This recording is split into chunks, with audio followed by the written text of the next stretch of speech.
Price card. இன்றைய தியானம் ரோமர் 13:8 முதல் 14 வரை.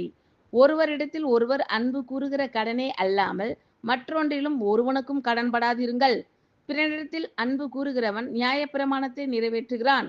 எப்படி என்றால், விபச்சாரம் செய்யாதிருப்பாயாக, கொலை செய்யாதிருப்பாயாக, களவு செய்யாதிருப்பாயாக, பொய் சாட்சி சொல்லாதிருப்பாயாக, இச்சியாதிருப்பாயாக என்கிற இந்த கற்பனைகளும் வேறே எந்த கற்பனையும் உன்னிடத்தில் நீ அன்பு கூறுகிறது போல பிறனிடத்திலும் அன்பு கூறுவாயாக என்கிற ஒரே வார்த்தையிலே தொகையாய் அடங்கியிருக்கிறது.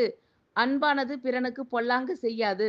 ஆதலால் அன்பு நியாயப்பிரமாணத்தின் நிறைவேறுதலாய் இருக்கிறது.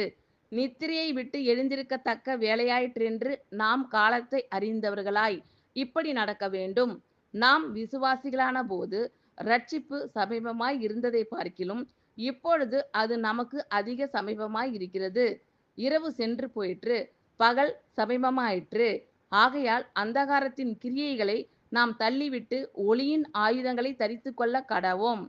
களியாட்டும் வெறியும் வேசித்தனமும் காம விகாரமும் வாக்குவாதமும் பொறாமையும் உள்ளவர்களாய் நடவாமல் பகலிலே நடக்கிறவர்கள் போல சீராய் நடக்க கடவோம்.